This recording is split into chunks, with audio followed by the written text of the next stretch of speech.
Aku Hilwa Sudah Karima dengan NIM 2409952. Aku Rifdayu Nabila dengan NIM 2400822. Aku Revalinda Pratiwi dengan NIM 2402800. Aku Nadia Darissa Sabella dengan NIM 2407931. Aku Kaisa Mufida dengan NIM 2404833. Aku Rafidina Hafiza dengan NIM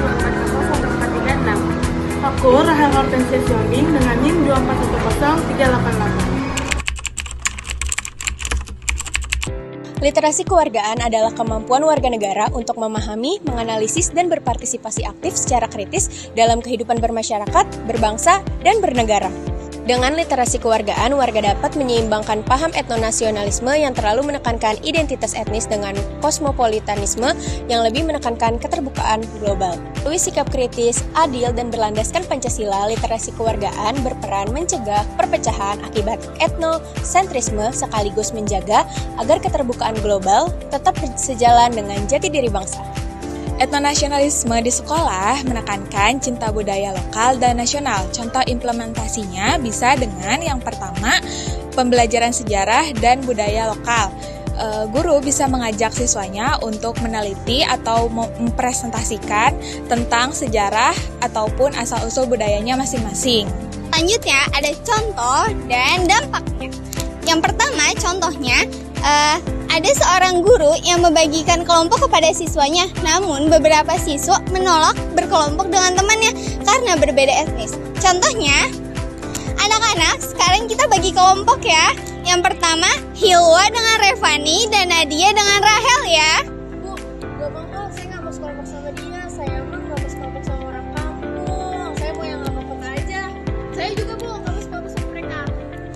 Teman-teman, ini adalah contoh dari etnasionalisme yang tidak boleh dicontoh ya. Selanjutnya adalah dampak dan contoh dari kosmopolitanisme, di mana anak-anak lebih mengenal budaya asing dibanding tarian dan lagu dari daerahnya sendiri.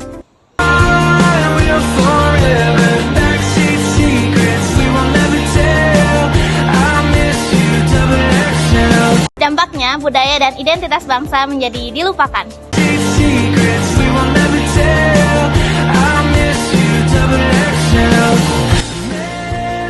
Yang kedua, proyek festival budaya. Siswa bisa menampilkan tari, lagu, ataupun baju adat budaya mereka masing-masing di pentas seni.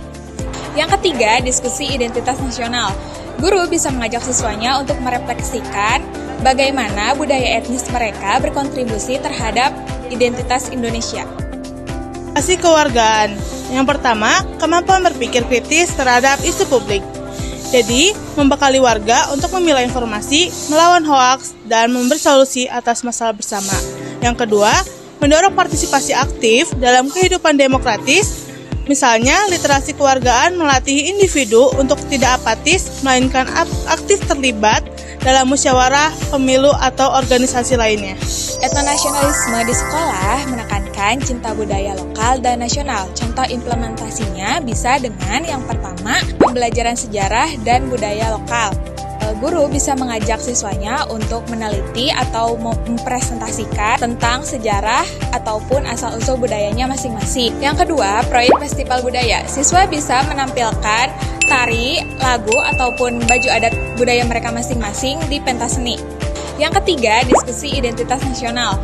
Guru bisa mengajak siswanya untuk merefleksikan bagaimana budaya etnis mereka berkontribusi terhadap identitas Indonesia. Kosmopolitanisme di sekolah menekankan keterbukaan terhadap keberagaman global.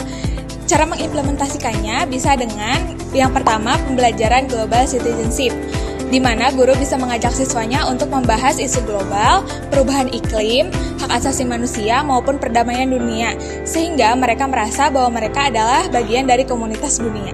Yang kedua, bisa dengan cara program pertukaran budaya. Sekolah bisa mengadakan program pertukaran belajar, sehingga siswanya bisa mengenali budaya negara lain. Yang ketiga atau yang terakhir adalah kolaborasi lintas budaya. Guru bisa mengajak siswanya untuk membuat karya seni ataupun riset kecil tentang makanan dunia, musik internasional, ataupun tokoh-tokoh inspiratif dunia lainnya.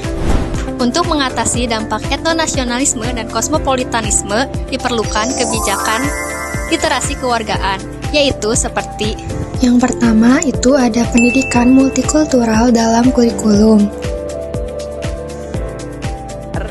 Yang kedua yaitu penguatan literasi digital untuk melawan hoax dan ujaran kebencian. Saking udah terbiasa sama kata hoax, kita punya anggapan hoax adalah sesuatu yang negatif. Yang ketiga, penyelenggaraan dialog lintas budaya. Keyakinan, adat istiadatnya, dan kesukaannya. Assalamualaikum. Shalom. Namo budaya. Yang keempat yaitu kampanye penguatan identitas nasional yang inklusif. Dan yang terakhir yaitu aturan anti-diskriminasi yang tegas. There are white people, black people.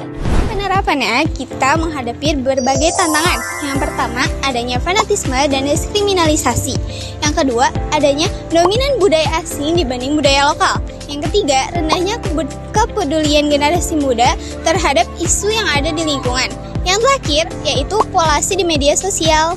Nah, literasi kewargaan berperan penting untuk menyeimbangkan fenomena besar dalam lingkungan pendidikan, yaitu etnonasionalisme dan juga kosmopolitanisme. Dengan literasi kewargaan, warga negara dapat menumbuhkan rasa bangga terhadap identitas bangsa tanpa terjebak pada sikap etnosentris yang memecah belah.